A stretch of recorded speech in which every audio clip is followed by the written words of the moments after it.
All right, ladies and gentlemen, we are joined now in studio in the office by a very special guest, the Shark, Mr. Greg Norman. Greg, first of all, welcome. First impressions of Barstool Sports walking in. Well, my first impression when the elevator door opened, I went, holy shit, this place this is packed in here. So, very impressive, guys. Very impressive. We're running low on space, as you can see, Yep. but things could be worse. So we appreciate you coming in and all of that. First question, how'd you get the nickname the Great White Shark? Oh, great first question. 1981, I played my first U.S. Masters. Now, in 1981, I'd been a professional golfer for 4 years, right? So nobody knew who the hell Greg Norman was, what he did, how he went about things. But lo and behold, after 2 rounds of the Masters, I was leading it. So obviously I go in the media room, and they wanted to do a deep dive into my background. I had long blonde hair. I played really aggressive golf, and I told them I grew up on the Great Barrier Reef, and I dive with sharks and great white sharks and tiger sharks and all that. And lo and behold, Saturday morning, the Atlanta Constitution, the headline was "Great White Shark Leads U.S. Masters," and that's how it stuck. And it stuck, and actually, it was the best thing any editorial media guy had ever done for me. Yeah, did you love it? I was saying there's worse nicknames out there than the Great White Shark. Well, it's pretty good. But in Australia, for 4 years, they called me the Golden Bear Cub. Okay. Because I was actually, my whole golfing startup was reading Jack Nicklaus's books, right? So they really cloned me as the Golden Bear Cub, and I hated that. I hated the idea of being in somebody else's shadow. So I said, screw this. But there was no real name coming out until Saturday of the Masters in '81. I said, perfect. That's what I love it. It's so me, blonde hair, aggressive style, and I attack and eat things, and that's it. Yeah, and you did have kind of the Nicholas shaggy blonde hair and whatnot, so I bet you were trying to but get my out of that. body, my physique was a little bit different than Jack's. Yeah. So, Which is a good thing. That's what you want. Thing. That's No, that's what you're Sorry, looking for. Jack. No, we're not taking shots at Jack. We're just saying That'd physique. be great. We grab a couple of headlines. Greg Norman takes shots at Jack Nicklaus like all these years later. Shits on Jack Nicklaus's physique right out of the gate. Do you think anybody in golf has a better logo than you do? No. I don't think anybody in sports has a better logo than you. No, mine's a pretty cool logo. Yeah, I feel like people would say like the Jordan logo, but the shark is it's so good looking. So how does that come to be? Because you get the headlines, people, it obviously catches on. Then do you just circle up with a marketing team like, hey, we got to get a cool Great White Shark logo? Man, you guys are starting off with 2 great questions. Okay, how that all started? I became an endorsement player for Reebok, right? My dear friend Paul Fireman owned Reebok at the time, and Reebok was really a woman's sneaker shoe coming out of the UK. And he brought it into the United States, wanted to bring it into an athletic brand, right, to be competitive to Nike. So I was #1 player in the world at the time. I signed an endorsement deal with Reebok. I was wearing Reebok on my sleeve. And around the late 80s, around 87, 88, Paul comes to me and says, hey, I would really like to start up the Greg Norman collection. I think there's a great opportunity for us. Why? Because he had distribution, right? Because of all the distribution outlets he had with all the athletic apparel that he had, from sneakers to athletic clothing. So I go, sure, okay, Paul, go ahead. So we had to come up with a logo. So his internal team within Reebok came up with the logo. And, when we started going out to register it as a trademark, we were bumping up against another company called Paul and Shark. You familiar with that? Paul and Shark is a monochromatic shark logo swimming in the opposite direction of our logo. So we had to do a settlement deal on a global basis, and there were a couple of carve-outs of a few countries around the world, especially in Europe, because Paul and Shark was Italy.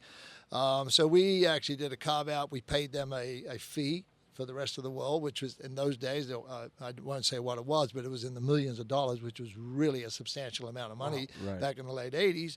So we got control of the logo, but it had to be a multicolored logo swimming in the opposite direction of the Paul and Shark logo. That's huge. Swimming in the other direction. The other direction. That's what it came down to. I used to imagine like a huge board of very important people. Like, what it has can to we swim in the do other to make direction. these different? Like, we'll just make it swim in a different direction. Let's do that. I gotta be honest. I think you nailed the direction. I think this is the right. I think this is the correct direction. The other direction just doesn't never work. takes off if it's swimming in this way. I think. Well, yeah, you your picked the name right goes this way, the shark comes this way. It's that's incredible. I agree. How much did you embrace it? Like walking onto the range, were you like, oh yeah, here comes the shark? How did you feel about it? Everybody was calling, like in China, they called me Dabe Shah. which is a great white fish, or great white, right? In Mexico, they call me tiburon, which is shark. And on the tour when I played, people were out there with shark T-shirts, shark this, shark that, and I loved it. I absolutely loved it. And what it really did teach me, guys, was I knew how to play golf. And what made me so special, because I could hit the little white golf ball from point A to point B better than most people, I had learned very, very quickly that if you could put bums on seats, if you could bring people through the gate, if you can move TV ratings, you could actually put that logo out in front of more people more often and get more visibility about it. And Paul Fireman taught me all about branding and marketing for a novice. And over the period of time that I was an endorsed player with him, I knew there was going to be a time period where there was going to be a separation of church and state. Reebok would go off my shirt, and there'd be the Shark logo on the shirt, and that's what happened. And under the Reebok umbrella, we were doing plus 300 million domestically in the U.S., which was a pretty impressive number very quickly out of the gate. So you talk about how you played an aggressive style of golf. Talk about what that means, where that comes from, because I feel like a guy's style of golf typically is very reflective of their personality, their background, and all of that. So, you're one of the best drivers of the golf ball that ever lived. Talk about where that style of aggressive golf comes from. There was misconstrued many times arrogance and confidence, right? People thought I was very arrogant and had a lot of ego on the golf course, but it wasn't. It was because I was very confident in my ability to hit any golf shot that I ever wanted to hit. Why? Because I've hit over 5 million golf balls in my life, and I never my first kind of surrogate coach, when I would go out to the driving range, when everybody does, you always give yourself a perfect lie on the driving range, right? You take 100 balls, you put them there, and you pull the ball over, and you always tee it up. My surrogate coach at that time, back in the late 70s, said, "Why are you always practicing out of a perfect lie? Put it in a bad lie. Put it like you're in the rough. Put it behind a tree. Practice those shots all the time, because if you hit it 1,000 times and you need it one time on a Sunday, you know how to hit it." Right. So that's how I practice. So the confidence of me being able to get out there and feeling there's not a shot out there I can't play was, people interpreted it as, okay, he's an arrogant guy and he plays too aggressive and blah, blah, blah. Look, it was detrimental to me many times, because, I was so confident. My caddy would be pulling me back, trying to pull the reins back on me and say, "Don't do this, How'd don't those do this." conversations go? You usually win my those? way.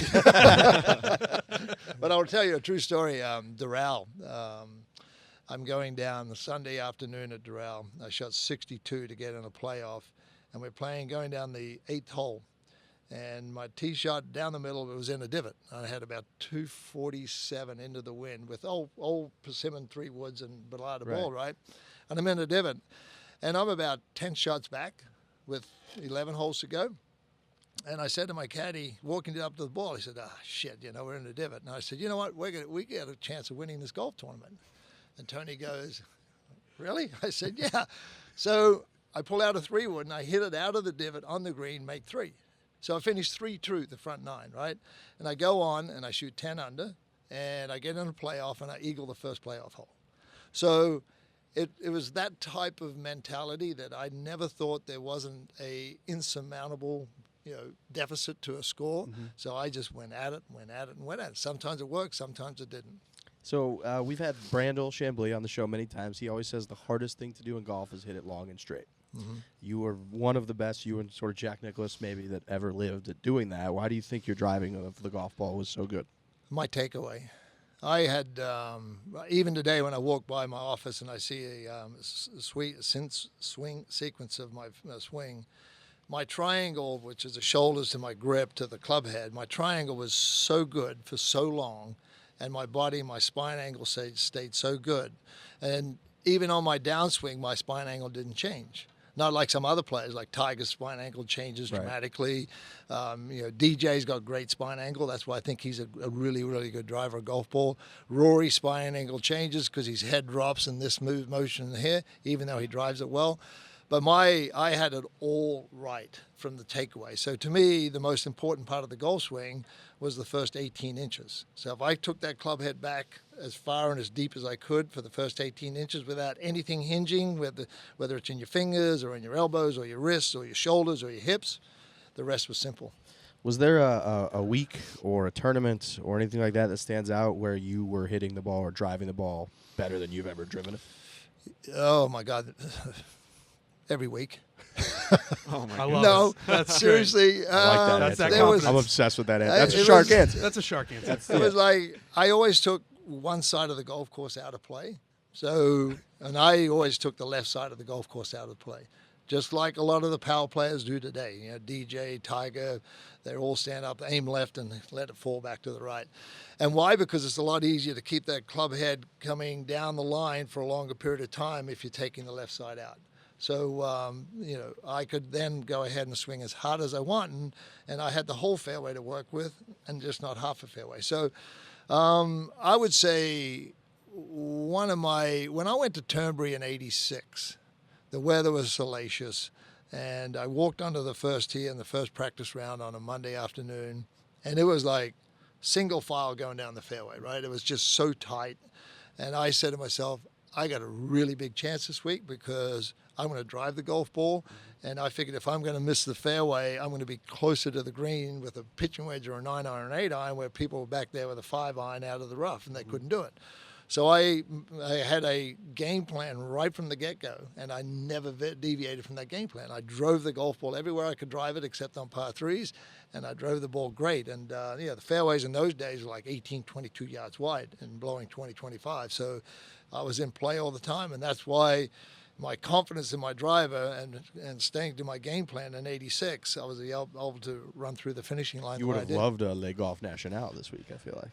I would have. I think unfortunately now with technology, when I see things like the U.S. Open at Chambers Bay and the U.S. Open at where Brooks won, it just went right out of my head. The one before that. Oh, at the Erin Hills. Erin Hills, thank you. Fairways are too wide.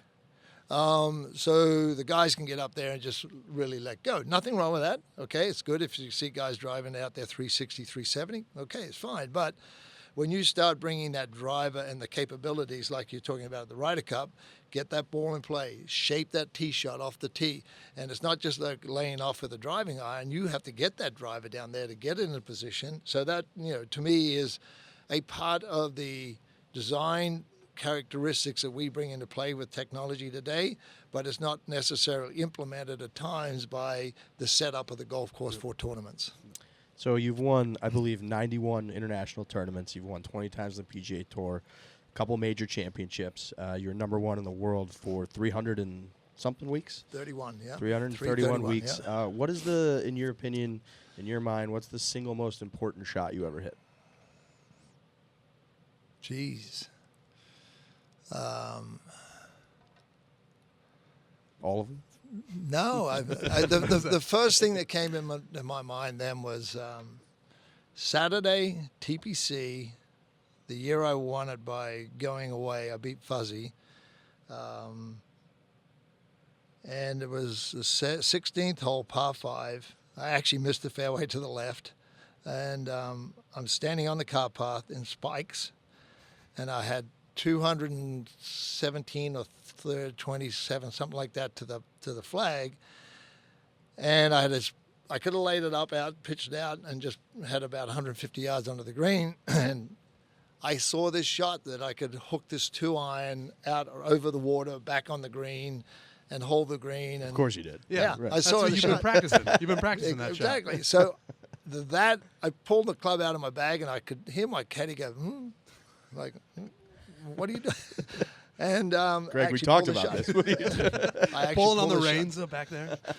I pulled the shot off. I landed on the back edge of the green. I two-putted for a birdie, and I kept my momentum going. And just shots like that, you go. First of all, you got to be an idiot to think about it, right? Second of all, you got to be super confident in your ability to pull it off, and third of all, to pull it off.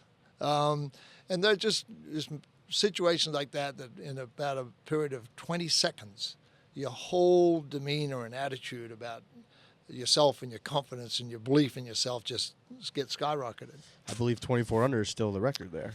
I believe so, yeah. No big deal. No big deal. I know, that week I was pissed. I tell you why I was pissed. Even though I won, I had gone 18 holes at Bay Hill the week before without making a bogey on Sunday. right? I walked into the TPC and I was feeling great, and I said to myself, I've never gone 72 holes without making a bogey. So I put that in my mind early on the week. And by the way, Pete Dye and I were just starting building the Medalist Golf Club.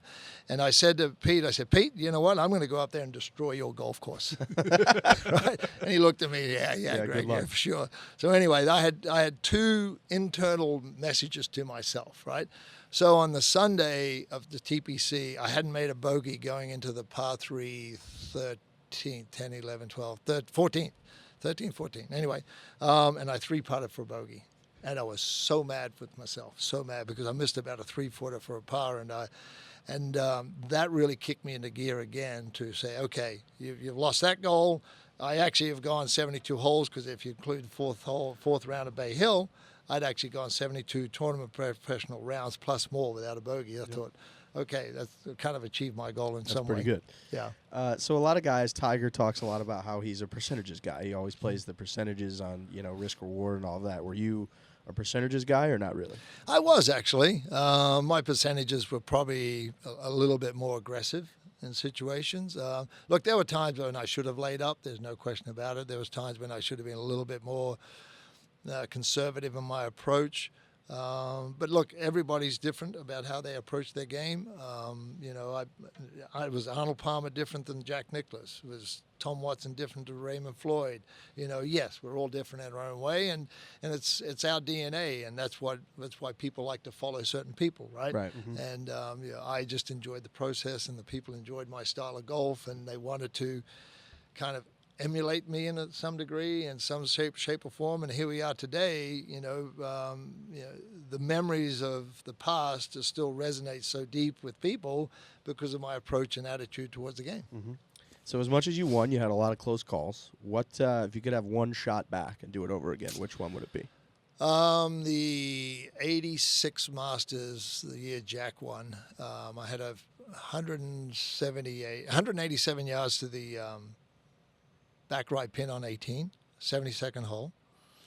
And I was just playing so great all day, and I was completely in control of 80 to 90% of my swing speed.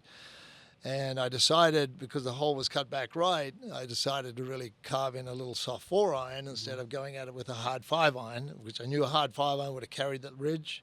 It was like 182 to carry the ridge. No problem carrying that. And I said, no, I'll just hit a nice high cut 4-iron back in there.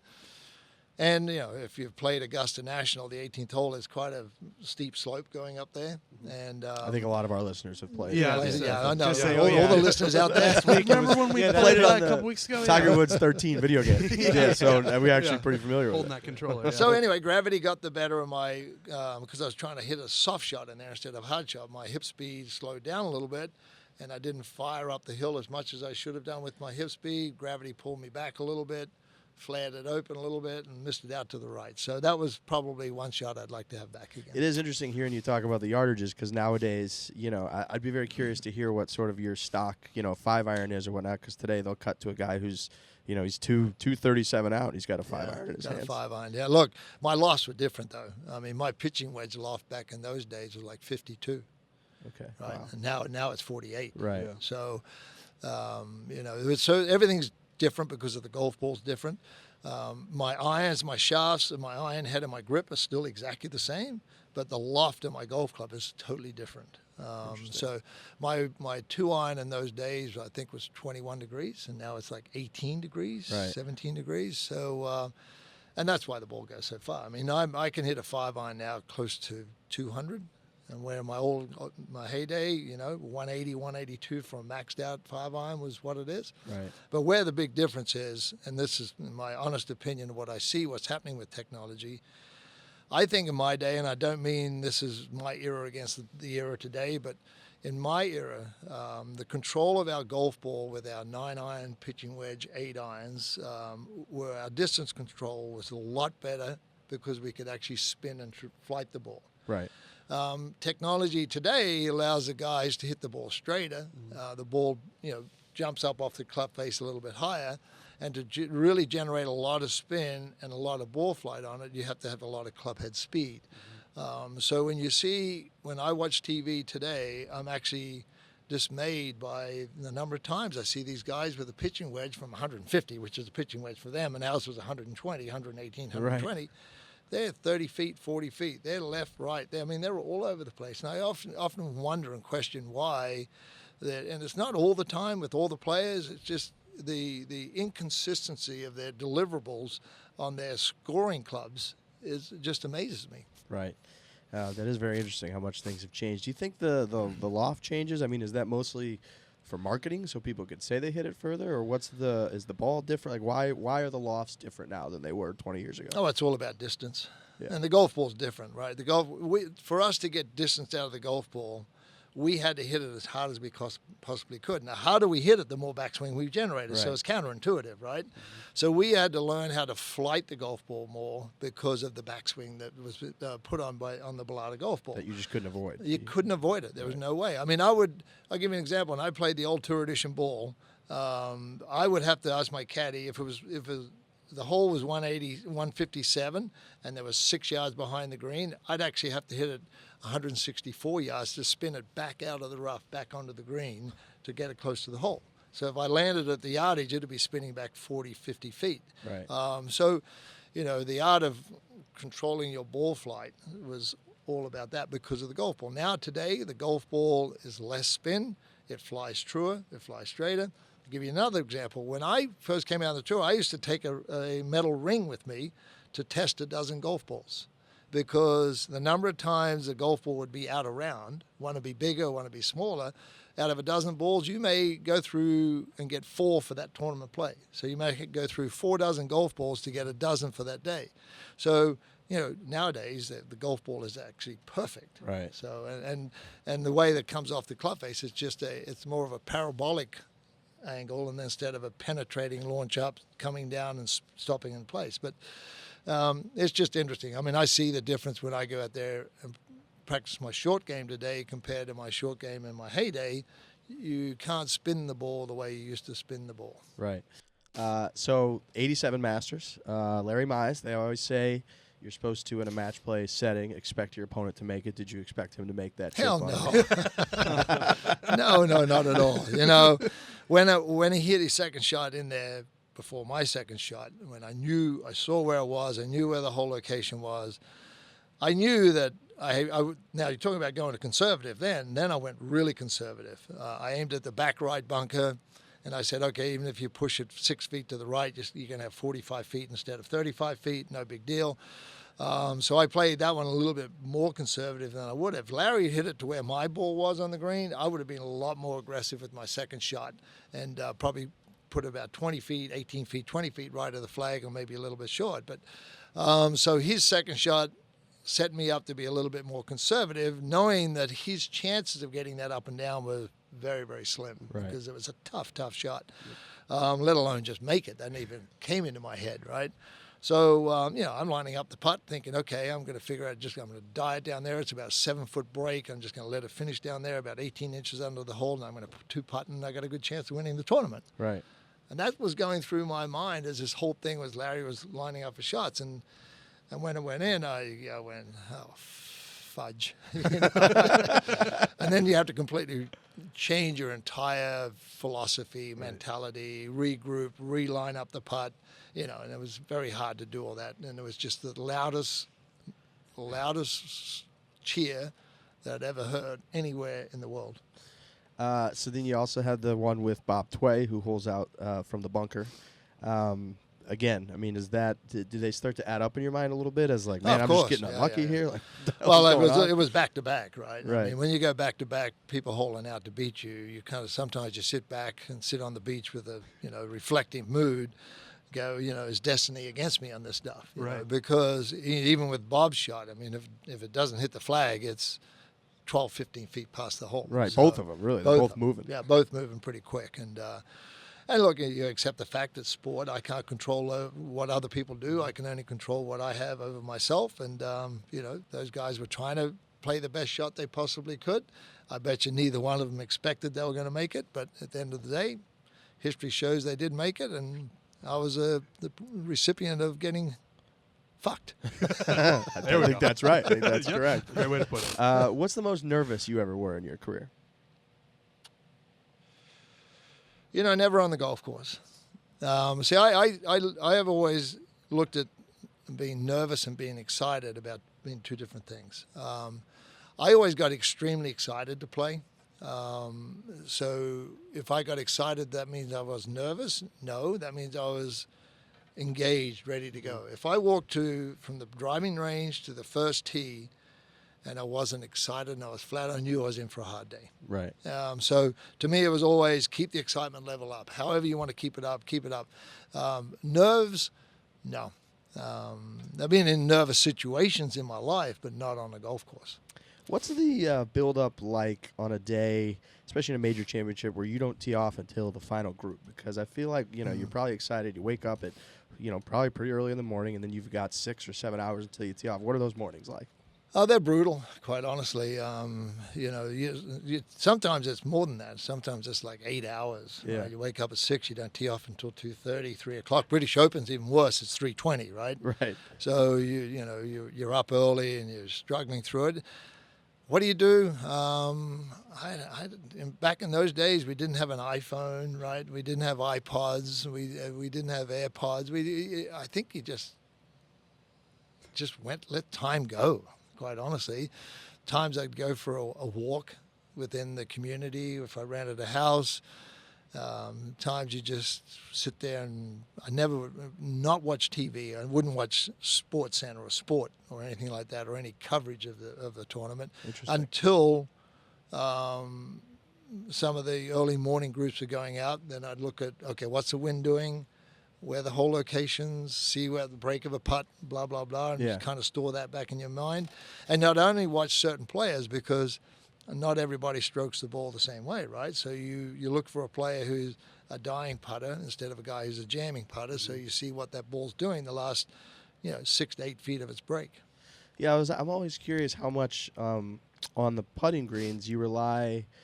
Is there a percentage of how much you rely on maybe the pole of Rays Creek or something like that, or if it's an ocean course, the pole towards the ocean and your practice round notes versus, hey, I'm standing here right now reading it and it feels like it does this. Like how much would you sort of almost have to defy what you're reading in the situation based off your previous knowledge? Yeah, a lot of it's instinct, experience, instinct.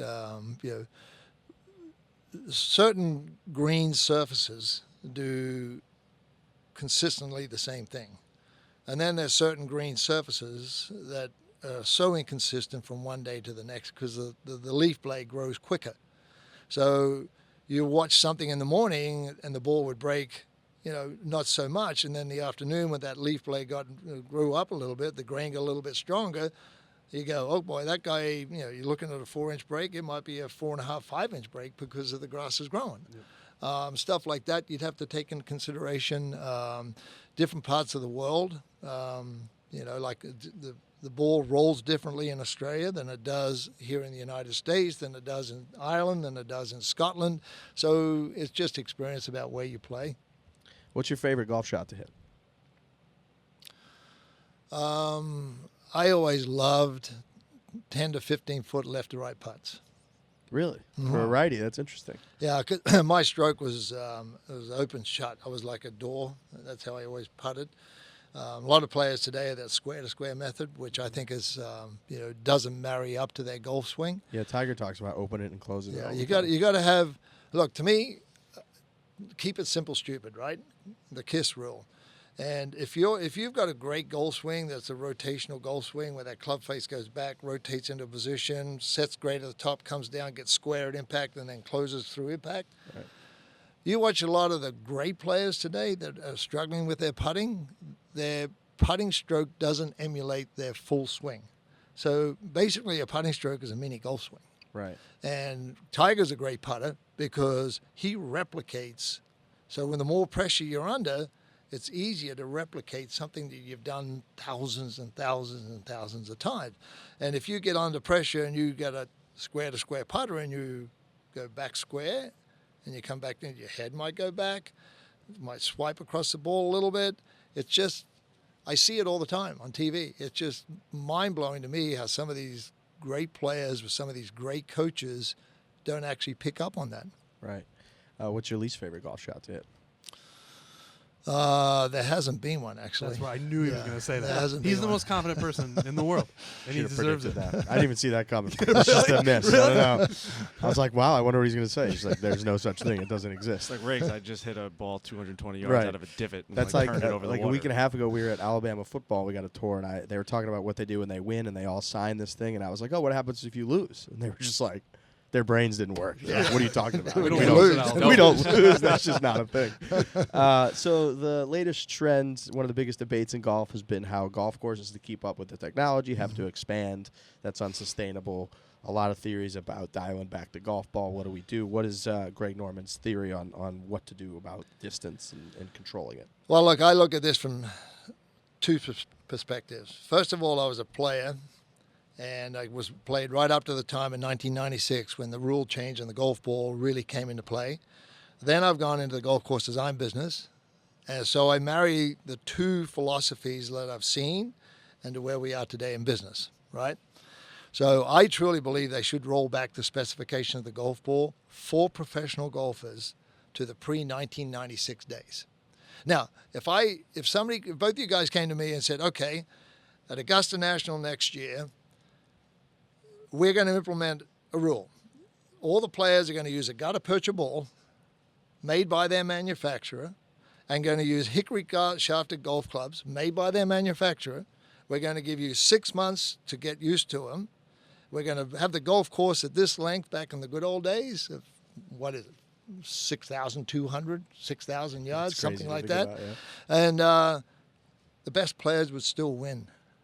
The best player. My point I'm making here is, why do we need to go and take up more space, cost more money to build these golf courses? And it's not just the cost of building the golf courses, it's the ongoing maintenance costs that get handed down. And you use the word sustainability, Right. right? Back in the mid-'80s and the mid-'90s, when America was building 400 golf courses a year, year on year, it was an unsustainable approach. Everybody was over-leveraged because they had unlimited cash to build these golf courses that were costing $25 million to build. You could have built for 6 or 8, right? So they were throwing money at these things. They were doing hand maintenance on these golf courses. It was costing $2.3 million to maintain these golf courses. The general public member couldn't sustain the annual dues to do that. Voila. What happens? The GFC hits, right? GFC hits, disposable income comes into play. People are members of 2 or 3 golf courses, 1 or 2 golf courses.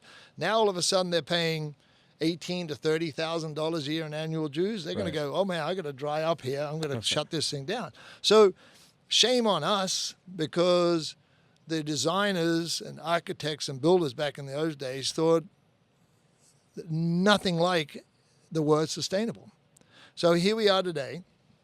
We've gone through this evolution of understanding how stupid we were back in the 80s and 90s.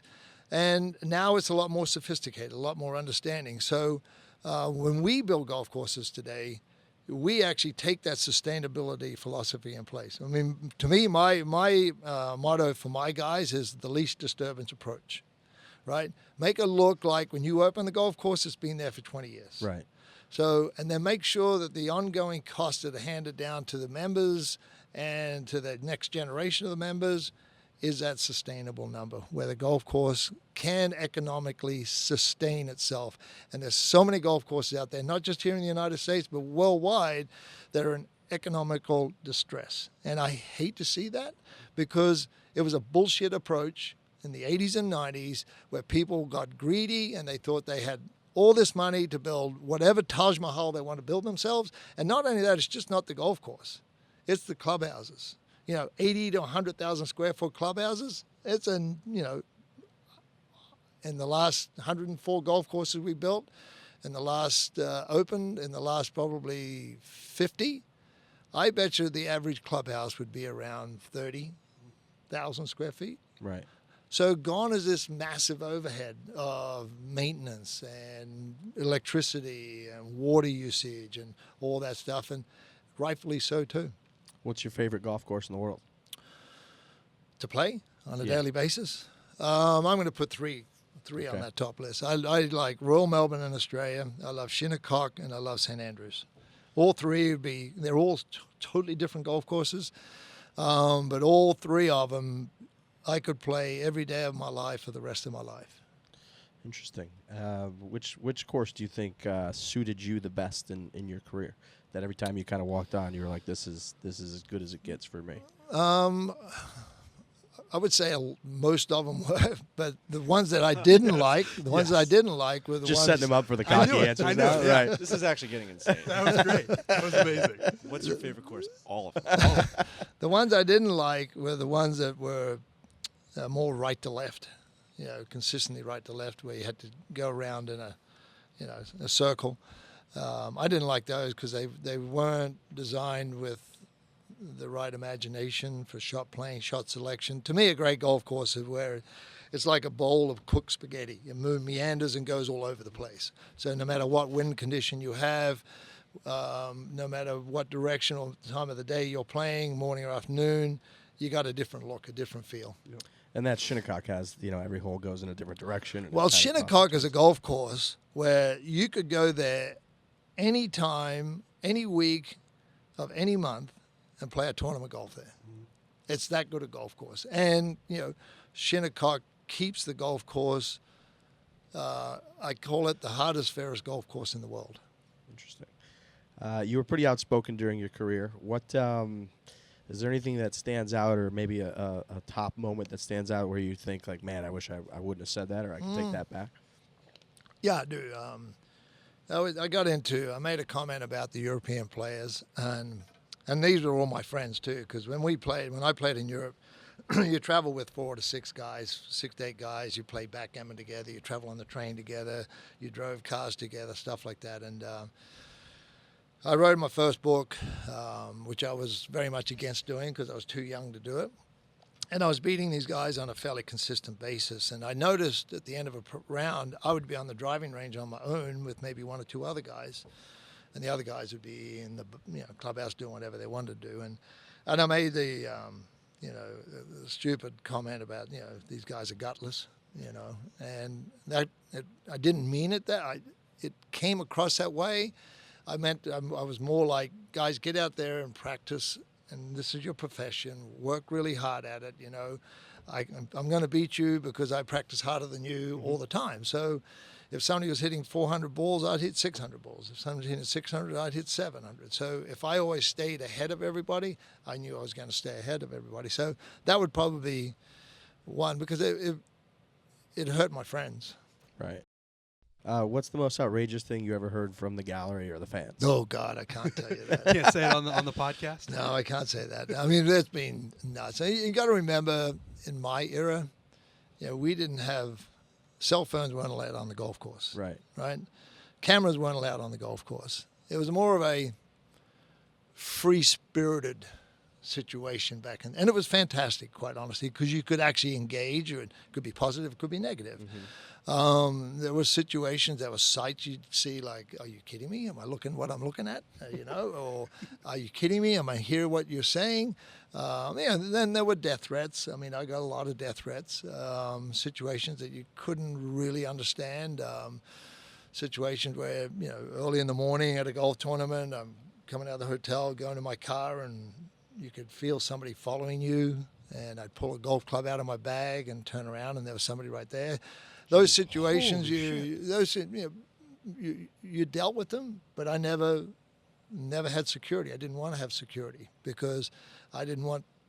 The more people you have around you, the more of a pressure-packed situation you create. Right. So, but in all, I mean, the negative side of things was far outweighed by the positive side. It was really fantastic. So no matter where I went in the world, some of the most profound comments and situations and statements really came from the gallery, and it was a really neat experience. Do you think? I mean, there's been a lot of comments, especially this year now that Tiger's back, that the fans are over the top.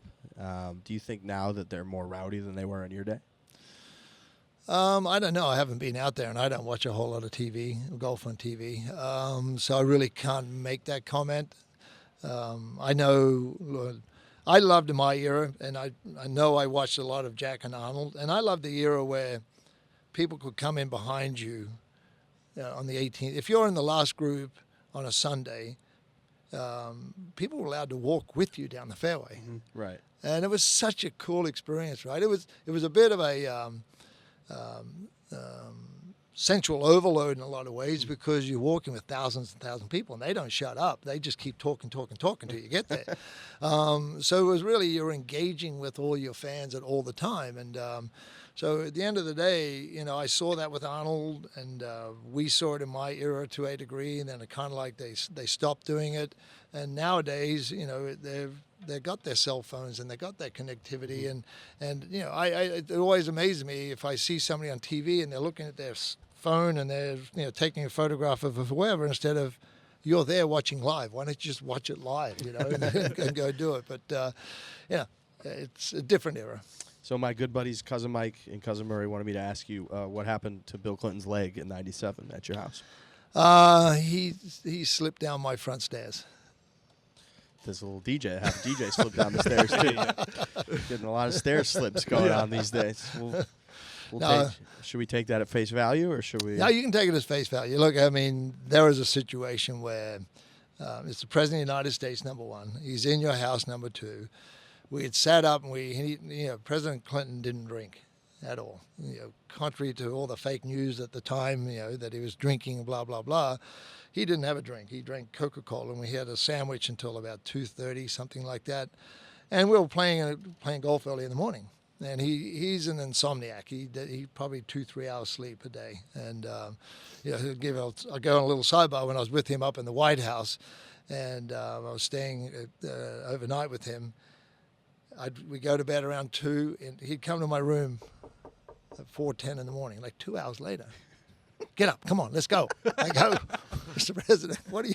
So we'd walk through the halls of the White House having a conversation, you know, and I thought that was pretty cool because, you know, he's a guy who's a real guy. You know, I don't care whether you like his politics, not like his politics. At the end of the day, he was an engaging human being. Mm-hmm. So in that situation in my house, you know, I invited him to come down and play the member guest with me at the Medalist Golf Club because we're friends. We still are friends today.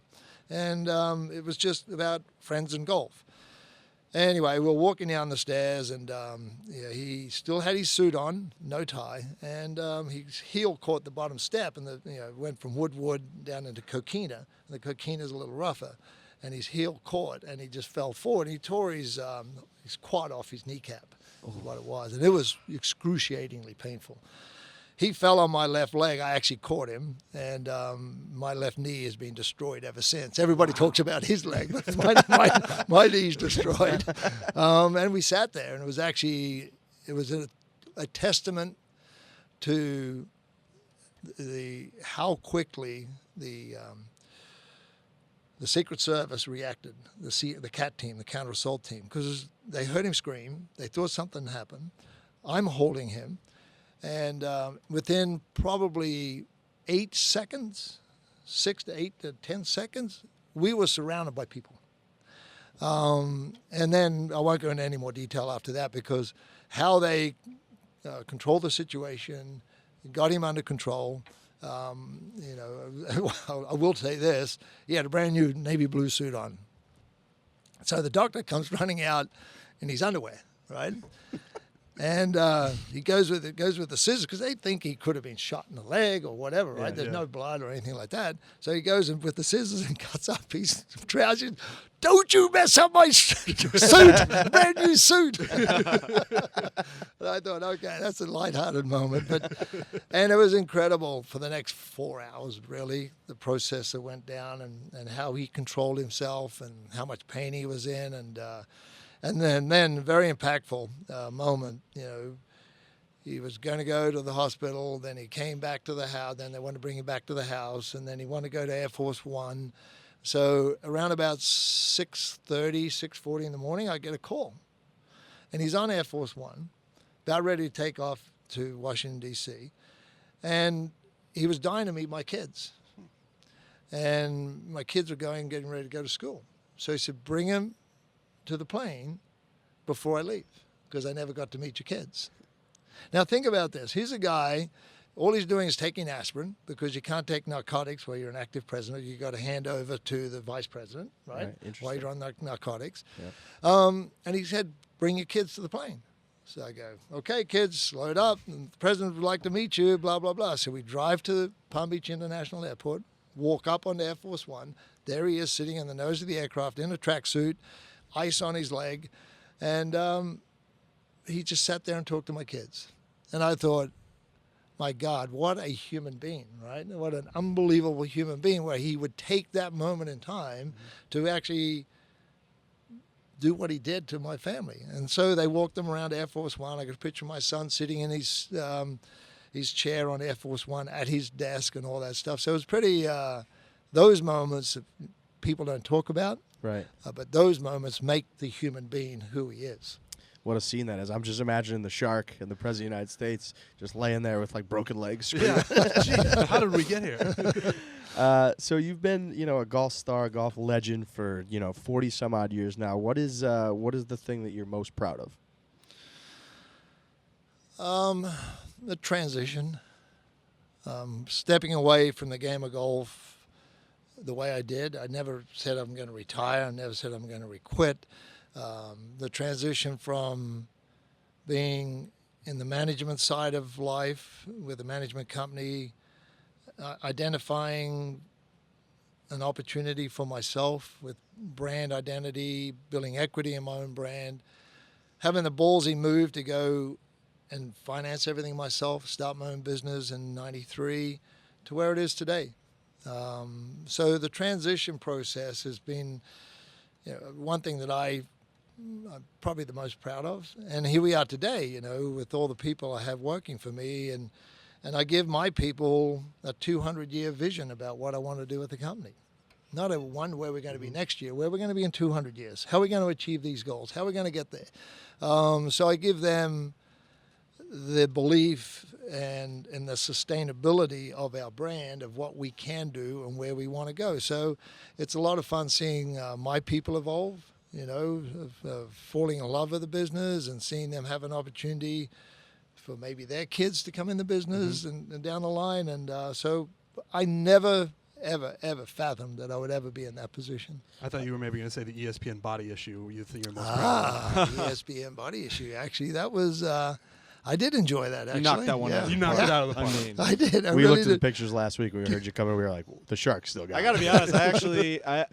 I've said damn you, Greg Norman, for that picture, because my buddies and I, we're all in this like fantasy football league, and whoever finishes in last this year has to take an ESPN body issue type picture.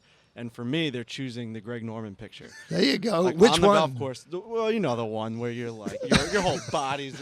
You're on the. You have the driver. And, Okay. Yeah. I mean, it's something. And look, I'll tell you, the most interesting shoot of that 6-hour shoot was when I was doing a full swing with my driver. Well, my golf club wasn't the only thing swinging. Right? So,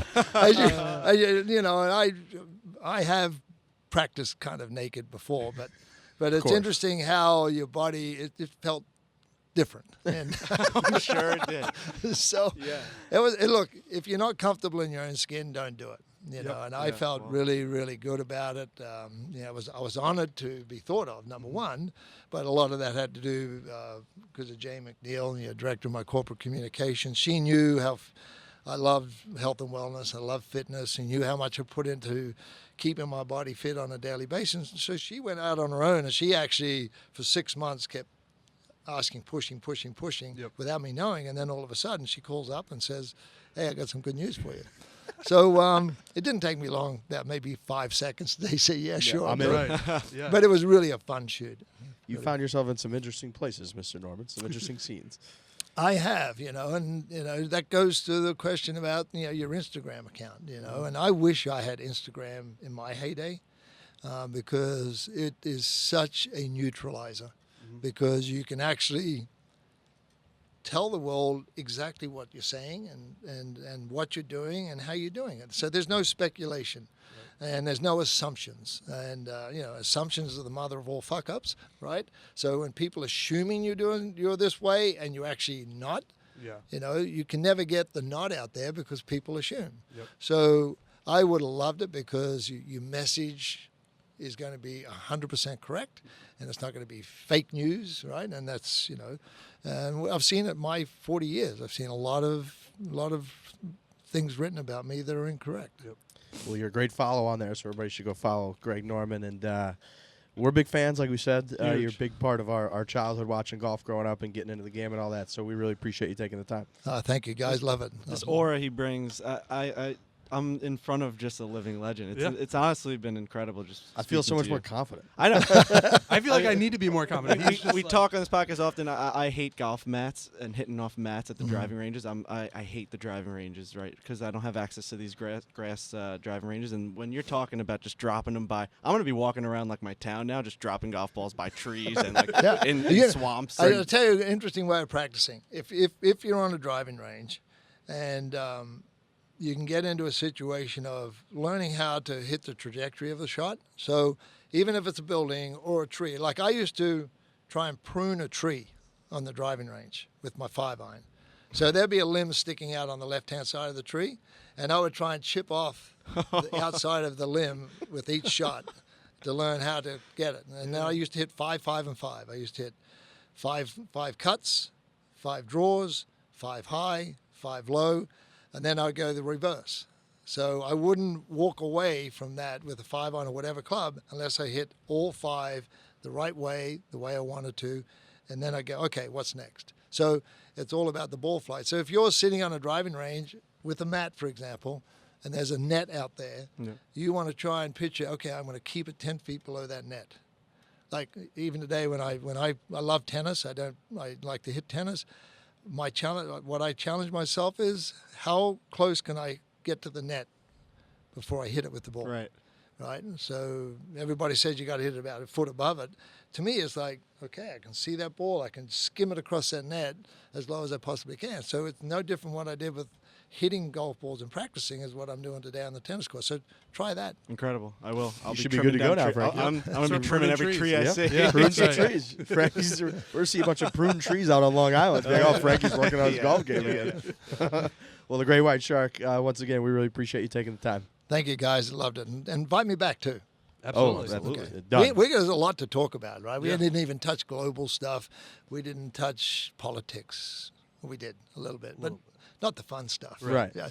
So anyway, there's a lot of stuff to talk about, where the USGA is going, where the RNA is going, what's happening with the Ryder Cup, all that stuff, I think there's so much interesting content out there now that's, it's good fodder. It's good conversation.